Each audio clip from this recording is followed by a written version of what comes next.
to episode 216 of the Various and Sundry podcast. I am your host, Matt Harmon, joined live from our virtual studio on the internet by my good friend, my colleague, my co-host, and the man who is in the same city as the All-Star Game but was not actively playing, John Scott Sloat.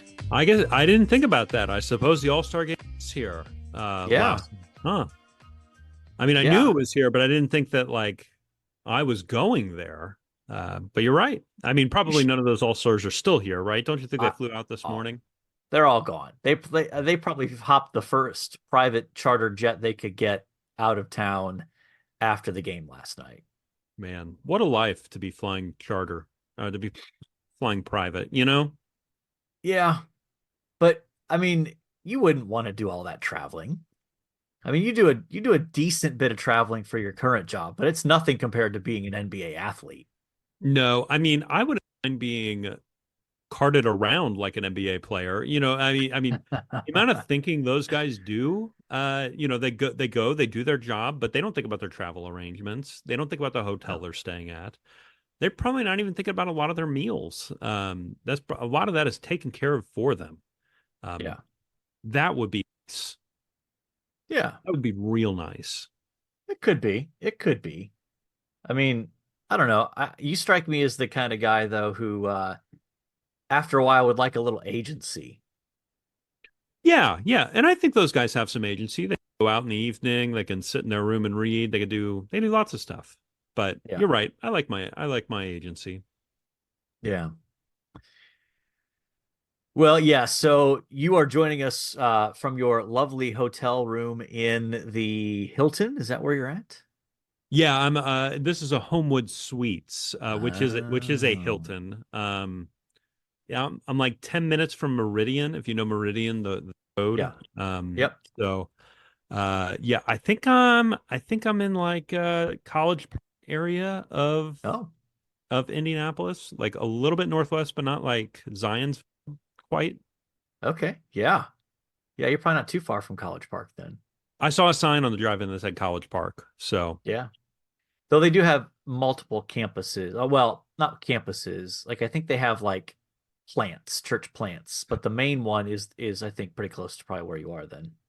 Well, and I think this area is called College Park. Like I don't think it's like I assume the church is nearby. Like I'm sure the church is close to there, but I think the area is called College Park, I think. Well, if you would like to contact the show and improve John's knowledge of Indianapolis geography, you can find us on Twitter at VNSPod. You can email the show, various and sundry podcast at gmail.com. We're on Facebook and on YouTube, and we would love for you to leave a 5-star rating for us. All right, John, let's talk some sports. Okay. NBA All-Star Game last night is probably the headliner there. Despite the fact you were not invited to play, both teams did put up a lot of points. Yeah, it was a high-scoring affair for sure. Yeah, the East won 211 to 186. Yeah, which is by far the highest scoring All-Star Game in NBA history. I never thought I'd see 200 broken in an All-Star game, an NBA game, even an All-Star game. Yeah, well, I mean, when you play no defense, I mean, it's bound to happen, I suppose. Who led the way in scoring in that game? Do you know? I don't know who had the most points. I know Damian Lillard won MVP. And he hit 2 half-court 3-pointers. Just dribbled down the floor and just pulled up from half court and hit him. Karl Anthony Towns had 50 points in that game. Okay. All right. That's just wild. Yeah. That's just wild. Yeah, no defense being played. On 25 of 35. Yeah. And 4 of 13 on threes. Yeah. Did you watch any of the other like the dunk contest, the 3-point shooting contest, or any of the other stuff? No, no, I didn't watch any of it. Yeah. I mean, I saw clips and highlights, but that was about it. Yeah, I didn't watch it either. I feel like uh the dunk contest um is just kind of played out. Like I don't know. I see clips and I'm like, it feels like the dunks were better 25, 30 years ago. I don't know. I I heard the ratings of them as well. Like the judges are Yeah. just like everything's either amazing. Everything's a 50 basically. Yeah. So Jaylen Brown, I saw some clips that people did not like his dunks. Yeah. Uh, but Well, I don't know. And I guess they changed the format back. Like in the last few years, they did like every quarter was a whoever won the quarter, the charity that team was playing for got $100,000 or whatever it was. Uh, and then for the fourth quarter, they played the so-called Elam ending, which is once you get to a certain time point, then they add, you know, 10, 15 points, whatever, to the team that's leading and say, okay, first one to get to that wins. They did away with all of that this year and just went back to sort of the tradition. And they didn't have like drafting. They didn't have like team LeBron and team Steph. It was oh just East yeah, versus West. I kind of like that better. I kind of like East versus West. I think a bit better. Yeah, I would like to see them keep the quarter by quarter thing because I do think it keeps it a little bit more competitive Hmm. as opposed to just when there's nothing really on the line, then you're going to get guys who won't play any defense. Yeah, And so you get a final score of 211, 186. and 50 points for Karl Anthony Towns, which in I'm pretty sure he's done that in a regular game. I'm sure he's done 50 pointers before. He's probably been close if he hasn't. Yeah. So anyway, um, that was not my favorite sporting event of the weekend. You might guess what my favorite sporting event of the weekend was. Um, would it be college basketball? It would be college basketball, yes. So Ohio State fired their coach midweek after another embarrassing loss to Wisconsin. The Taylor grad? Yes. Finally. Wow. Such hate towards our Taylor listeners, all like four of them that we have. Yeah, I could Um, one. Yeah. and so they turned it over to an interim because they're going to, hire a coach during the offseason. And they beat Purdue at home. Number 2 Purdue. They beat Purdue at home with this interim coach. So, Hmm. and actually, Jake and Autumn were at the game. Were they really? Oh, Yeah, that's great. yeah. So they went to Columbus and got to see Zach and Sarah in Columbus. Attended the mothership for Hmm. services. So, yeah, it's a good weekend for them. Awesome. Um, And speaking of college basketball, I mean, we've got March Madness coming up. We're only a few weeks away from championship week. And then, of course, the NCAA tournament starts. And for those of you who might be new to the pod, we are going to continue our tradition. We've done it every year the pod has existed, except for the year that COVID hit and wiped it out. So, which I guess that would have been the first year, wouldn't it? That would have been the first year. Yeah. Yeah. So we've had a bracket competition every year that the NCAA tournament has been played. So we'll do that again this year. And yeah, we'll offer one of my books as a prize. Awesome. So we'll get you information about that coming up in the next couple of weeks. We'll set that up and people can compete for that. It comes up like the third week of March, I think this tournament starts. It's pretty Yeah, late in March. yeah, something like that. Yeah, so you still got time. Got some time to start watching college basketball, though. Actually, watching college basketball might diminish your odds of doing well in the bracket Yeah. competition. So that's something to be aware of. And then we should also mention the Grace men's basketball team. No longer undefeated. They did Yeah. drop a game to Huntington, Yep. um, which was disappointing. But they bounced back with a home victory over that team up north. Not the Michigan Wolverines, but then the world of Grace College, the team up north is the Bethel Pilots. Ship pilots. Yeah, Not even plane pilots, ship pilots, which correct. For a basically landlocked yeah, institution. yeah, Yeah, that makes no sense. makes zero sense. Ship pilots. Ugh. Yeah, yeah. What are they thinking? What are they thinking? So, um, we should circle back to the NBA for a minute. Your Knicks have been playing pretty well going into. Are they not? You know what place they are in the Eastern standings? They were three for a hot minute. I think they've dropped down to four, maybe. Yeah, they've dropped down to four below the Bucks. But they've made some trades and they aren't incredibly healthy right now. When they get healthy, which they don't have long-term injuries, but when they're healthy, I think they could make a good playoff run. So very excited about the Knicks. Very excited. And then we haven't talked any spring training stuff yet. Have pitchers and catchers reported yet? Where are we at here with that? Yeah, they reported around just after Valentine's Day. Normally the week after the Super Bowl, they start reporting. All position players, I believe, are in camp now, and I think this week or this weekend, spring training games start. So baseball season is a coming. So you often purchase the MLB. Is it called? What is it called? MLB Pass, MLB Extra Innings. What's the name of the like? MLB at bat. Okay. Uh, are you going to purchase that again this year? Yeah, yeah, And does it include spring training games? it does. Wow.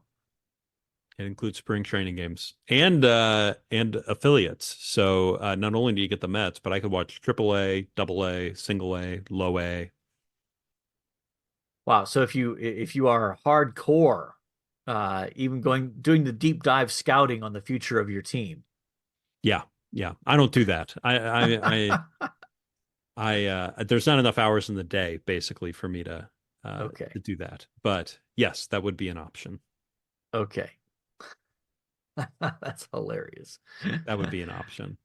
Um, so what are you thinking what is your expectation slash hope for your beloved Mets? Last year was a dumpster fire. Yeah, yeah. This year feels like it feels like they raised their floor, uh, and their ceiling is sort of unknown at this point. So they could have a team that misses the playoffs. They play in a really good division, so that's part of the reason why.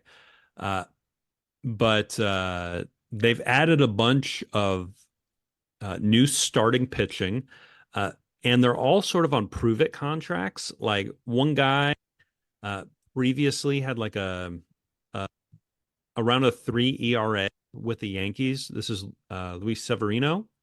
But last year he had like a 6+ ERA and supposedly was tipping his pitches, and he's got that figured out now supposedly. And he's coming a 1-year deal for like 12 million to the Mets to sort of prove that he's not tipping his pitches and he can be the sub 3 ERA guy that he was before. So they've got a lot of contracts like that. They signed a center fielder named Harrison Bader for 1 year, and he's like the best defensive center fielder in baseball.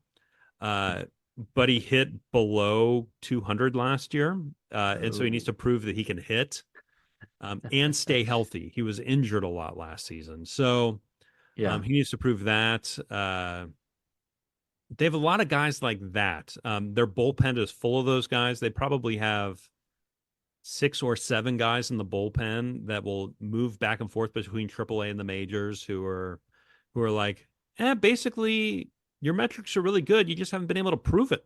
And so they have a lot of guys on prove it. So if things break right for them, they could be, they could, I don't think they're a World Series team, but I think they're a playoff team, certainly. And I think they could even win a series, maybe two. The pitching is going to have to show up. They have some pretty good hitters. They're letting their rookies play or their young players play as well, which they didn't do last year. So yeah. So I think they've raised their floor, but I don't know where their ceiling is at. Well, we'll have to keep close tabs on that, as we always do on this program. They got a new guy running him. His name's David Stearns.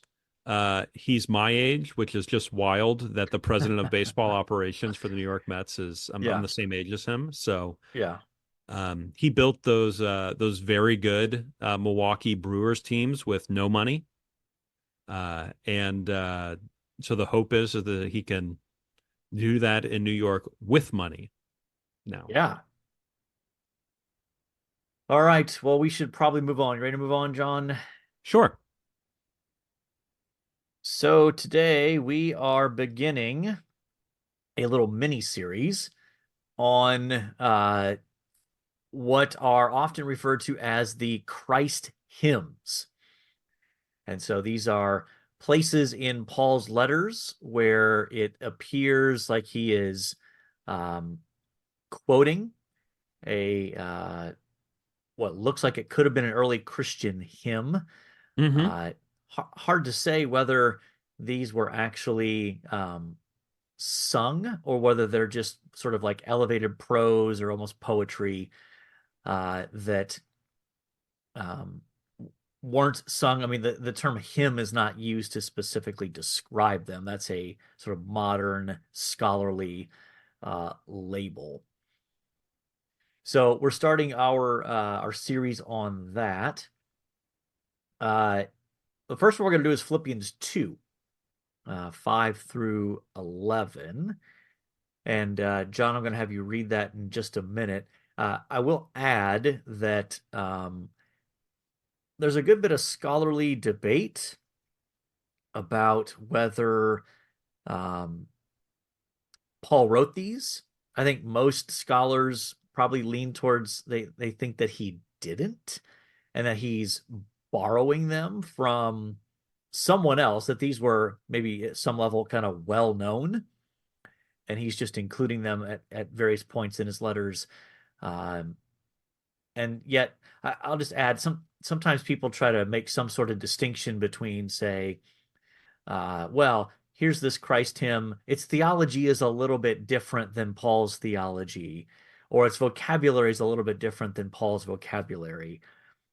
And even if that's true, the reality is he quotes it, he includes it in his letter, he's obviously endorsing it.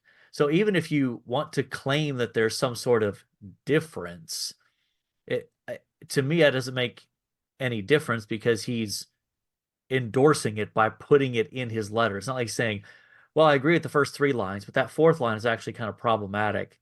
He's just quoting it and saying, this is true. So I don't feel like discussions of authorship of who wrote these hymns really does much for us. So where do you fall? I mean, now that you've said that it doesn't matter, where do you fall? Did Paul write these, or were these borrowed, or what's your best sense?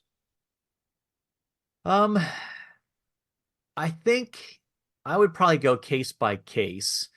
I think that probably the ones in Philippians and Colossians, I think he probably wrote. Okay. The one in First Timothy, I'm less sure about. That strikes me as a little less Pauline, just in terms of style, than these other two. Okay. And I've always seen these as like how almost early creeds. Is that how you would see them as well? Like trying to explain the person of Jesus Christ seems to be a quest of the church early on, and today. Well, yeah, I mean, I think I guess it depends on how we're defining creed. Um, I don't think that they are necessarily uh because they're so short and so limited. Um, I don't know that I would go with creed on that because they're so narrow in scope.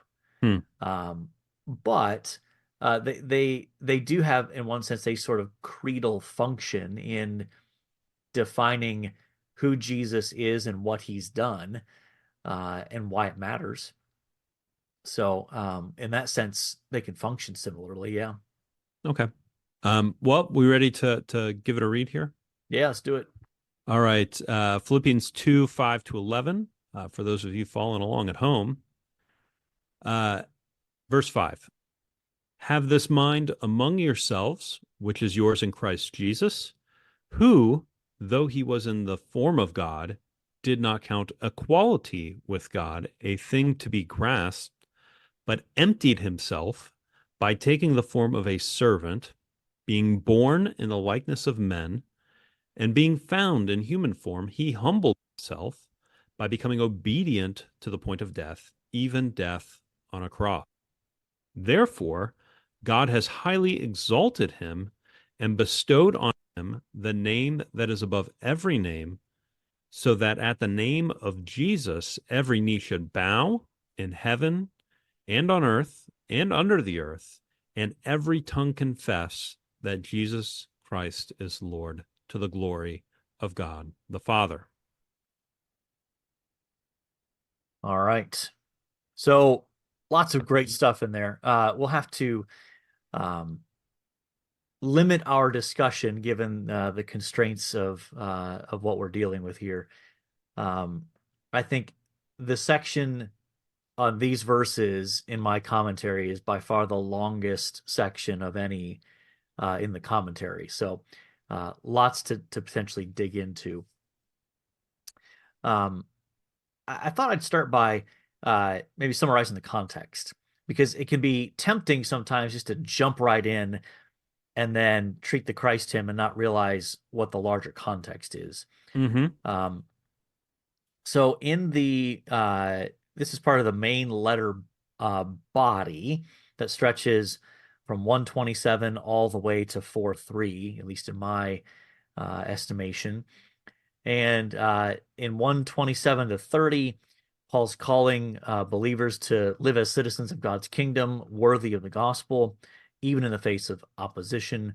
And then 2:1 to 4, uh, he calls them to complete his joy by living a life of unity and self-sacrificial love for each other. And then the Christ hymn itself, there's sort of a hinge there in verse 5, right? Have this mind among yourselves, which is yours in Christ Jesus. And so he's tying a direct connection between the mindset that believers are supposed to have and the mindset that Christ had. So drawing a clear connection there. And I think sometimes we can rush so quickly to the rich theology in the text that we miss out on well, why is Paul telling us this about Jesus? It's because he wants believers to embrace the same kind of mindset that Christ demonstrates as described in the hymn. And I'm pretty sure I'm right here, but part of the issue that's going on in Philippi is that there's people that aren't living this way, that aren't getting along within the midst of the church. Well, yeah, I mean, you've got things overall, I think, seem to be going pretty well in the Philippian church, and then you get to chapter 4, and you have Paul doing something that he very rarely does. He calls out to people by name. Yeah. Like he will often talk about, well, there are these issues in the church and this issue in the church, but it's not very common that he goes name calling. Yeah. Normally it's, oh, the troublemakers or Yeah. those that want to do harm, or those that want to make a name for themselves or something like that. Yeah. And he outright calls out the names of these people. Yeah. I mean, when you think about like all the stuff going on in Corinth, right? And he still uses generic, I hear there's a man who is doing this, and he's doing something seemingly way worse than what apparently is going on here. But he calls out Euodia and Syntyche uh, by name, Great and basically, names. yeah, Great tells them, names. uh, get along. um, so there clearly is some sort of potential for disunity. Probably have something happening where people are maybe beginning to take sides, and some people are siding with one, and others are siding with the other person, and so. But in any case, the Christ hymn itself, I think, pretty naturally breaks down into that command there in verse 5 to have the same mindset, which that's a key verb all throughout Philippians, that verb phroneo, to think, to have a mindset. Probably the closest, almost in our contemporary English experience, would be the idea of a mindset or worldview, a Hmm. frame of reference, a way of looking at the world is kind of the idea. And then you've got in verses 6 through 8 a description of what Christ did. And then in verses 9 through 11, you have a description of what God the Father did. Hmm. So that's kind of the big picture breakdown. But yeah. So John, when you read through this, I mean, there's a bunch of stuff going on in here. But what are some Yeah. things that immediately catch your attention in looking through this Christ hymn? Well, I mean, the first thing, and I know I've read this before, but the second half of verse 5, which is yours in Christ Jesus, this mindset that you're talking about, this worldview, belongs to us because of our union with Jesus Christ. That's a Yeah. very encouraging thing. Um, Beyond that, the description of the mindset itself, um, Jesus, though he was in the form of God, that's interesting. Mm-hmm. Um, did not count equality with God a thing to be grasped. Emptying himself, that's also very interesting. Yeah. That those feel like big things in there that feel hard or maybe even confusing. Uh, so yeah, maybe we start with those two things. How is Jesus in the form of God, and then how does one empty himself? Yeah. Let me give one more structural note that I think can help move us towards that. So in verses 6 through 8, in describing uh, what Jesus did, what Christ did, it actually, there are three indicative verbs. So here's our grammar lesson for the for the episode. Um, so three indicative verbs. He did not count. Okay. He emptied himself, Okay. and he humbled himself. Okay. So those are the three kind of key main ideas. Everything else in that section is related in some fashion to one of those. Um, and so in terms of the did not count equality with God a thing to be grasped, I think we have to, in one sense, explain that before we explain what it means that he was in the form of God in that Hmm. previous clause. So I think that language of did not count equality with God a thing to be grasped. And this is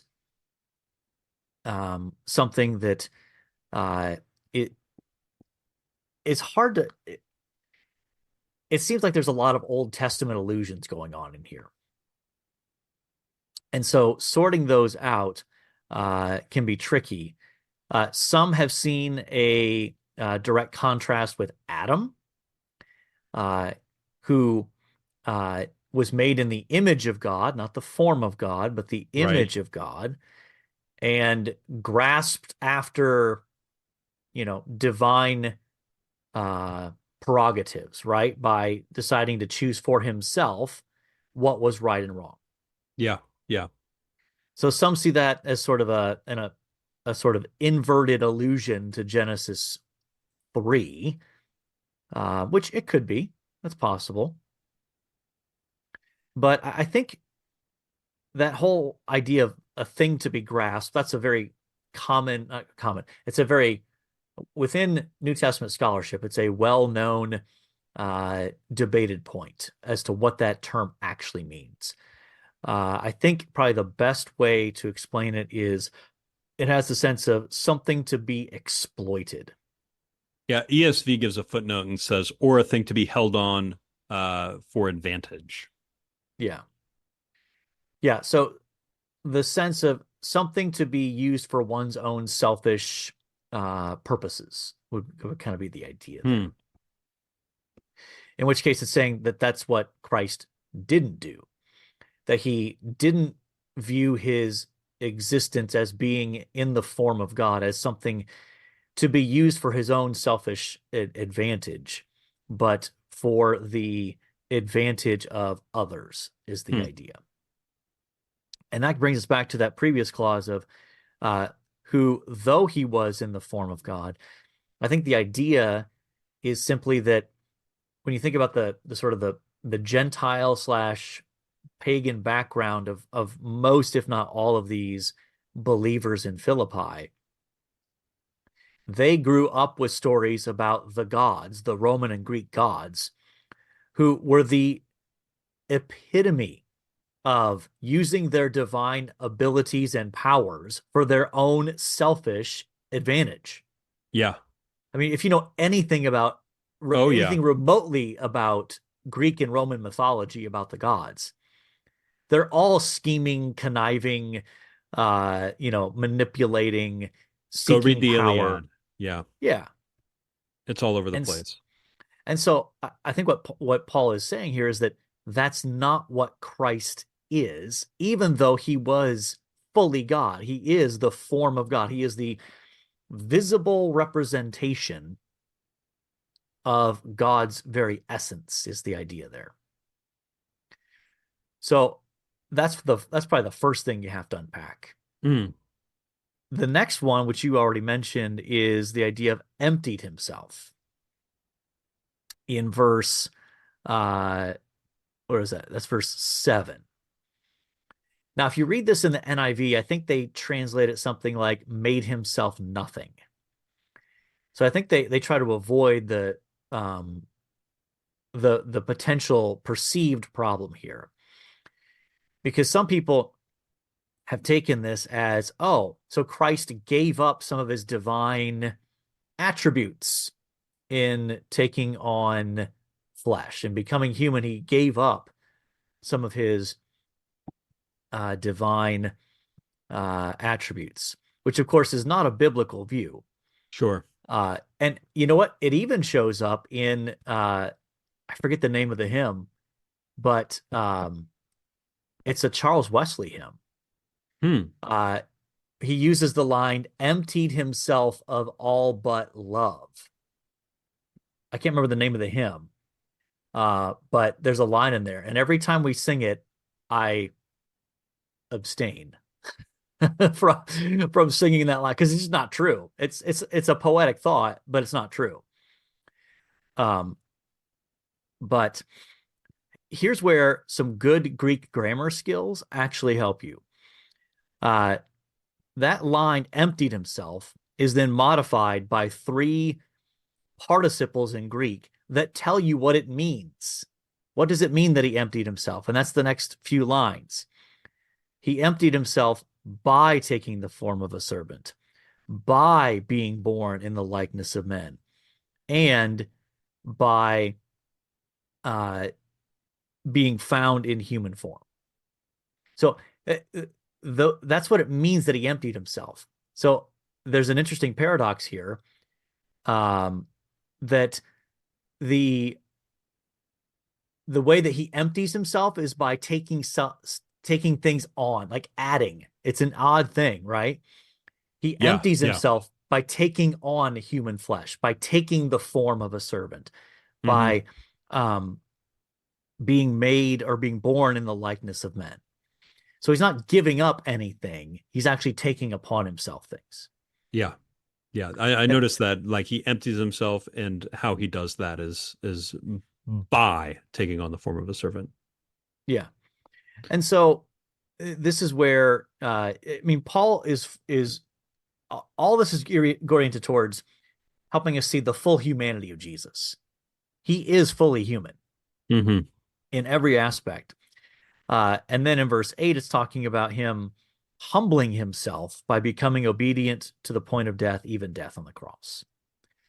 So all of that is stressing basically what Christ has done.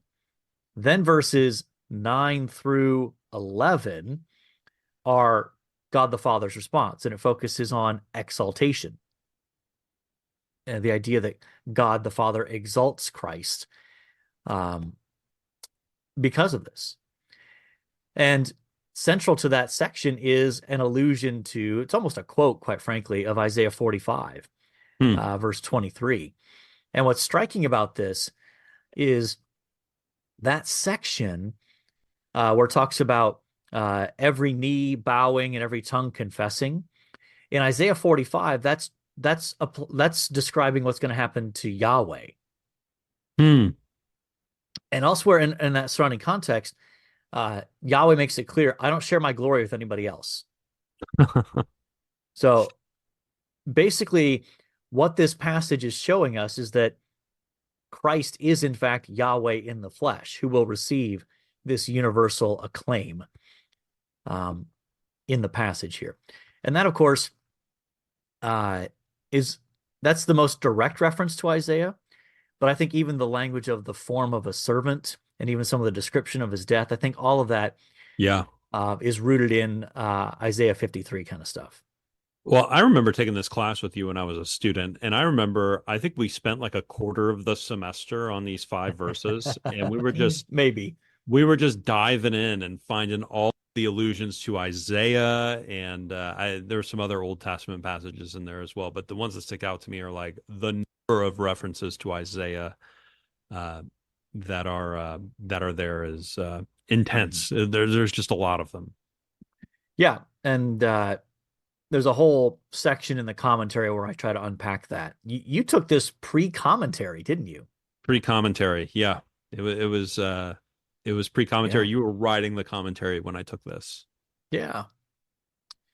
Um, many moons so ago. Yes. many moons ago, yes. So I want to land our discussion because I know we need to move on, but um, there's such rich theology here, and it's remarkable what it says about Jesus. Um, but there's a lot of biblical theology that runs through this. And but even on a sort of application level, on the one hand, this should comfort us as believers. Hmm. This is going to happen. Every knee is going to bow. Even the most ardent atheist and hater of God is going to bow the knee. And secondly, this should be a motivation for evangelism. Mm. That uh, the choice is whether you bow the knee willingly now or you bow it unwillingly when Christ returns in power and you're about to experience his wrath. Mm. And so this should be a motivation to evangelism, to proclaim the good news to people who don't know Christ, because they will bow the knee. It's just a matter of whether it's now willingly or later unwillingly.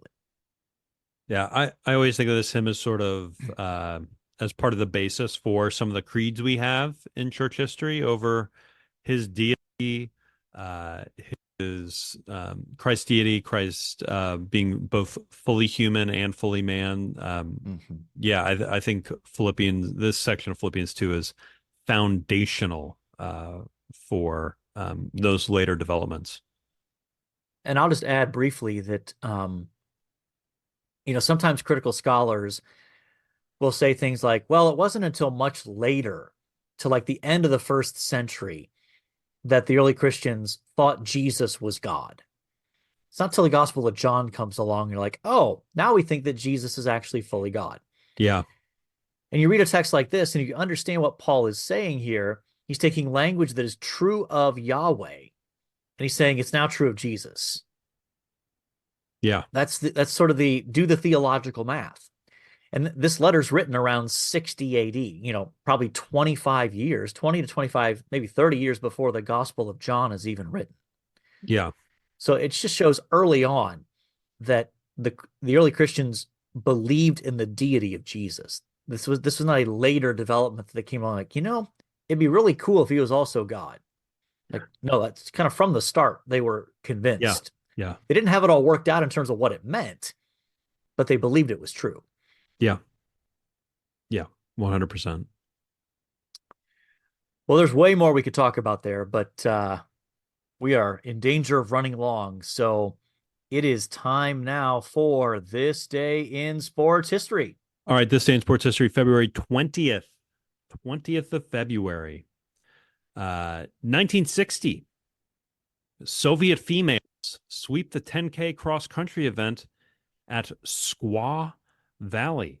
First sweep for the Soviets at the Winter Games. Maria Goskakova, goodness, wins from Lubov Kazriva and Radya Yershina. Yeah, love those Russian Soviet names. Yeah, those are tough. There's gonna be a bit of a theme, a Russian theme to this one, John. Yeah. Anytime the Soviets win anything, I automatically go, I don't know if I trust it. Oh, 100%. 100%. There's a good bit of I have Rocky IV in my head, basically. 1980, Soviet two-time world champion team, Natalia Linchuk and Gennady Karpontsov, wins the Olympic ice dance gold medal at Lake Placid by just 0.96 from Kristina Reguski, I don't know, and Andras Salah of Hungary. I have no clue if I got any of those right. And when I know you don't jump in to correct me, I know you don't know either.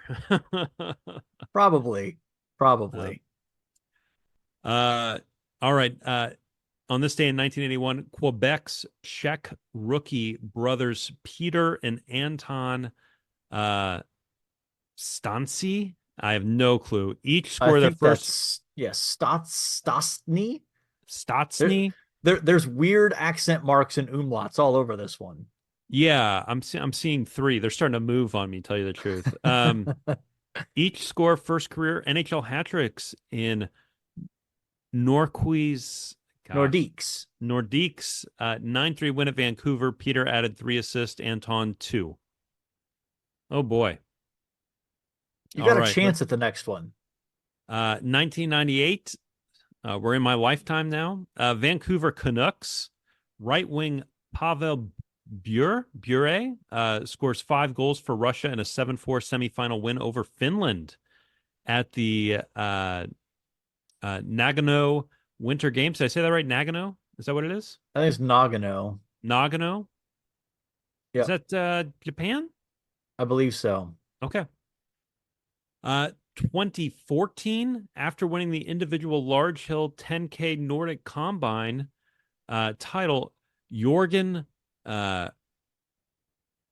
Graabach of Norway wins his second gold medal at the Sochi Winter Olympics in the team large hill 4x5 kilometer relay. Yep. Good for him. One more, John. 2018 Dutch skater Jorien Ter Moors becomes the first female to win Olympic medals in 2 different sports at a winter's game in a town. 1,000 meter speed skating gold, 3,000 meter short track relay bronze. I think that's Pyeongchang Pyeongchang, I think that's right. is the town, yes. I think that's right. Where is Pyeongchang? Is that China?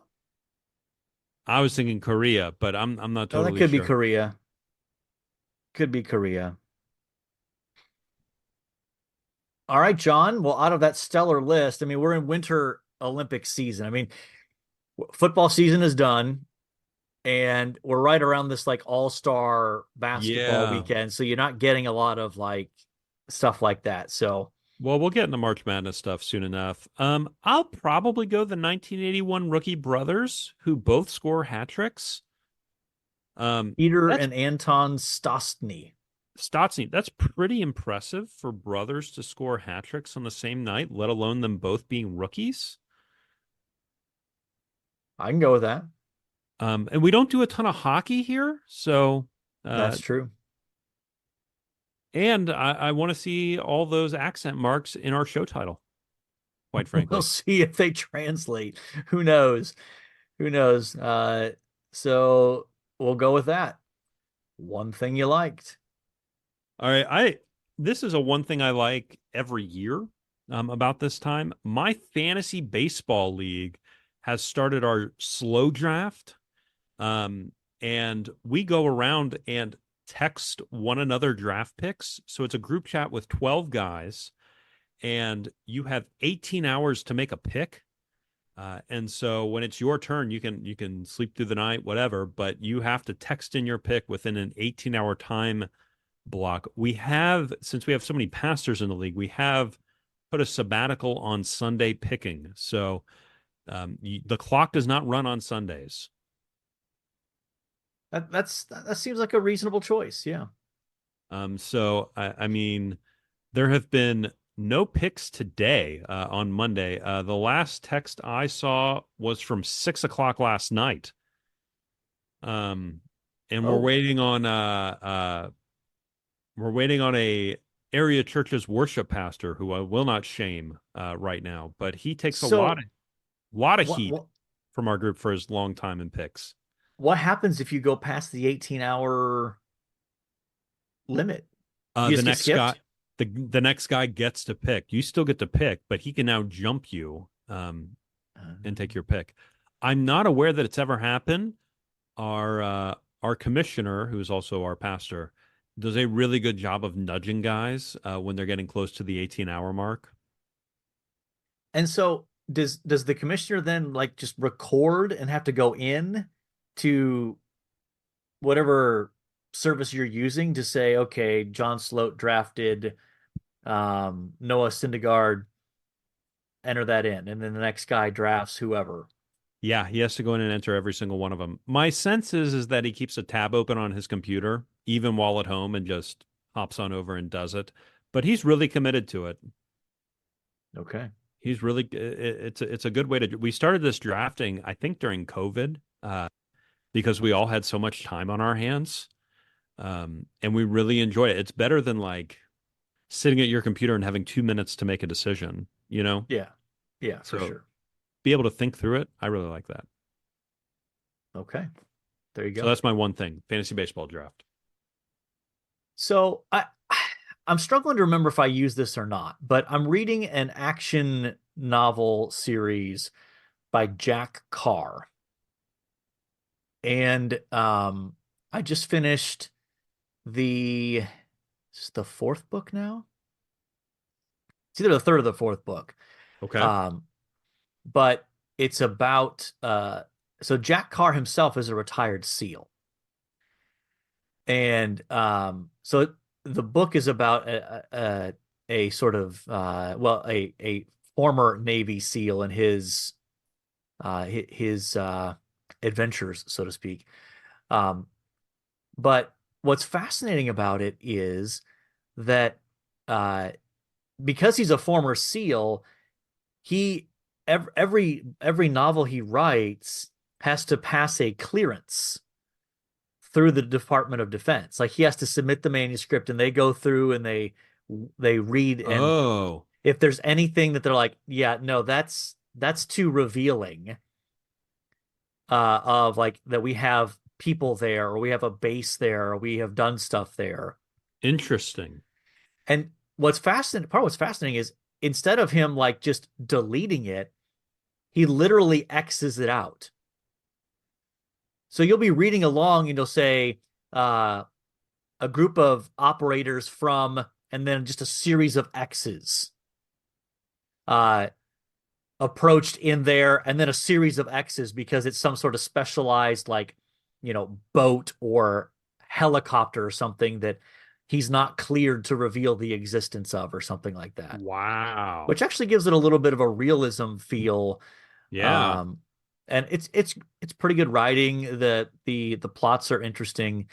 It's good mindless entertainment that is gripping enough to keep my interest. So some people might be familiar. So the first book in the series is called Terminal List, which was converted into an Amazon limited series starring Chris Pratt.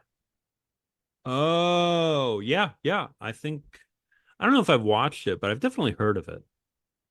So that's actually the first novel in the series that they turned into a limited series there with Pratt. So, so that is my one thing I liked. Nice. All right, John, we have talked NBA All-Star Game. We have talked a little spring training baseball. We've talked about the Christ hymn in Philippians 2. We have talked about two brothers, Czech rookie brothers, Peter and Anton Šťastný, scoring hat tricks. We have talked about your fantasy baseball draft, and we have talked about Jack Carr's novel series. And so I think, by definition, we have covered our various and sundry topics. And so all that's left to say is, until next time, the Lord bless y'all real good. Later.